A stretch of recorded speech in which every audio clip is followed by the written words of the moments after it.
Ho'p, assalomu alaykum aziz o'quvchilar. Demak, Prezident maktabiga tayyorlov darslarini davom ettiramiz.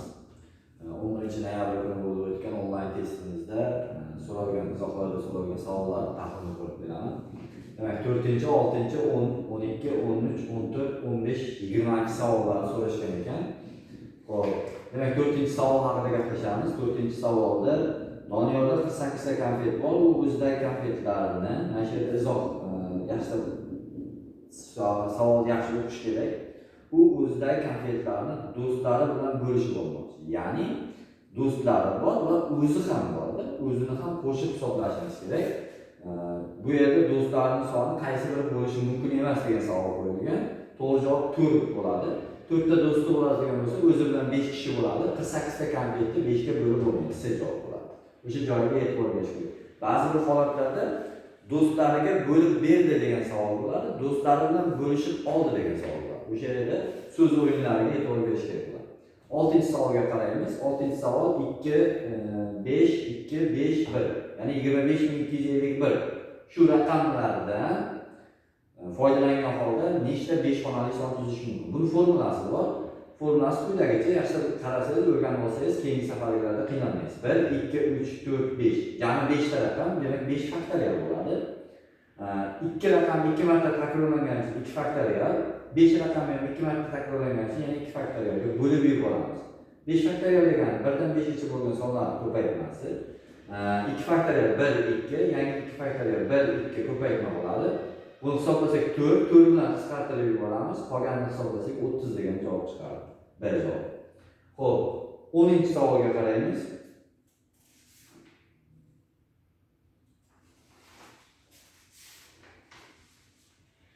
10-chi misolda kater 72 km masofani oqim bo'ylab 4 soatda bosib o'tdi, oqimga qarshi 6 soatda bosib o'tdi va bu yerda oqim tezligi so'ralgan.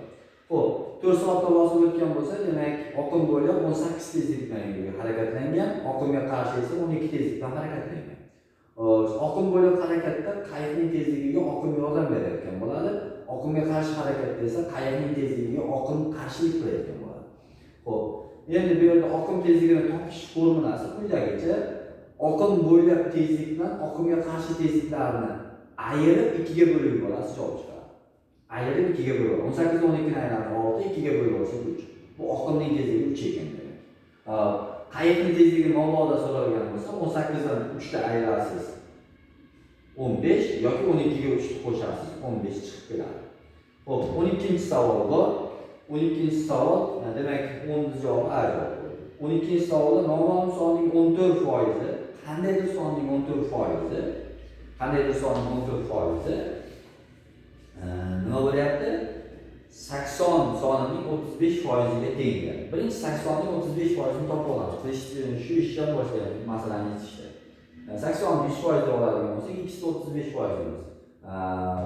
Noma'lum sonni topish uchun proporsiya o'rganib olishimiz kerak. 35% 80 ga ko'paytirib 100 ga bo'lib yuboramiz. Shunday javob chiqadi 28. Demak, qandaydir sonning 14%, qandaydir sonning 14% 28. O'sha sonni o'zini topishimiz kerak. 14% 28 bo'lsa, 1% ni topib olish uchun o'sha 28 ni 14 ga bo'lamiz. 1% 2 ga teng. 100% ni topish uchun 100 ga ko'paytiramiz, 200. A javob bo'ladi.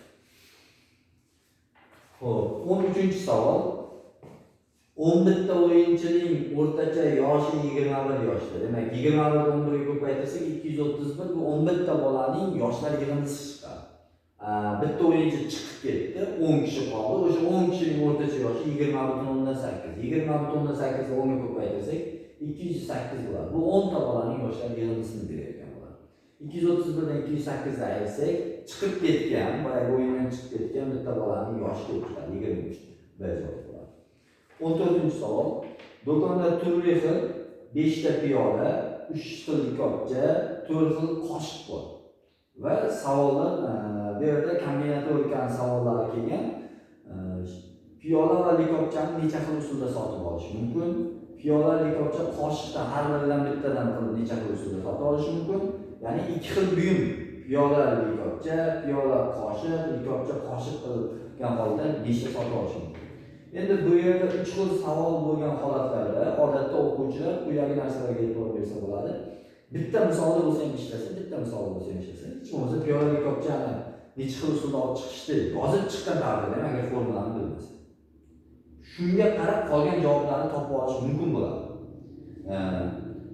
Chunki 15 degan javob bu yerda misol uchun A javobda yo'q. Shuning uchun A javob chiqarib tashlab topsa ham bo'ladi.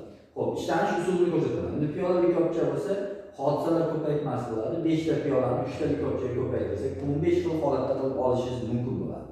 Xo'p, piyola likopcha qoshiq uchalasidan olmoqchi bo'lsak, ko'paytiramiz, 60 chiqadi. Demak, ikkinchisi 60 bo'ladi. Endi 2 xil buyum sotib olish kerak. Piyola likopcha 15 ligini bilamiz. Endi piyola qoshiq qilib sotib olsak, 20 ta holat kombinatsiya qilsa bo'ladi.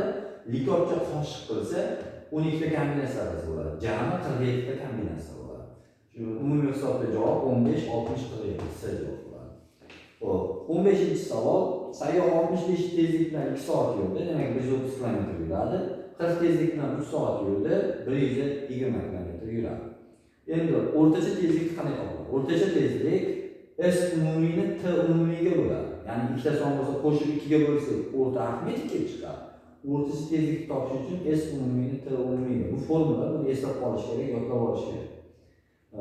Umumiy masofani topish 130 ga 120 qo'shamiz. Umumiy vaqtni topish esa 2 soat poyezdda, 3 soat avtobusda, 2 ga 3 qo'shamiz. 250 ga 5 ga bo'ladigan bo'lsa 50 bir javob chiqadi. Xo'p, 20-misolga qaraymiz.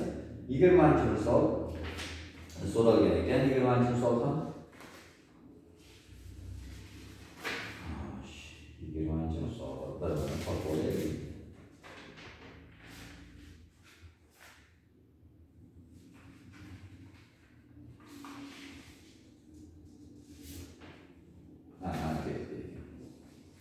Tak, 120 kilogramm buğday ekildi va 8 marta ko'p hosil yig'ib olindi. Marta so'zini eshitgan bola darrov ko'paytirish amali esiga tushadi. 120 ni 8 ga ko'paytiradi, 960 D javobda, ko'pchilik o'quvchi uchun D javobi deydi. Bu xato javob hisoblanadi. Endi savolga qaraymiz. Necha kilogramm buğday foyda olindi? Necha kilogramm buğday hosil olindi demayapti, necha kilogramm foyda olindi. Foyda bo'lishi uchun bu oldingi qilgan xarajatni aytishimiz kerak. 960 kilogramm buğday olgan, yig'ishtirib oldik biz, lekin biz unda 120 kilogramm qadagan. Ayirsak 840 kilogramm foyda bo'ladi, C javob bo'ladi. Tak, e'tiboringiz uchun rahmat. Bugun ham onlayn testlarimiz bo'ladi. Kanalimizda qatnashing, a'zo bo'ling va testlarimizda ishlang. Izohlarda tushunmagan misollaringizni qoldirsangiz, ishlanishini ko'rsatib beraman. Sog' bo'ling.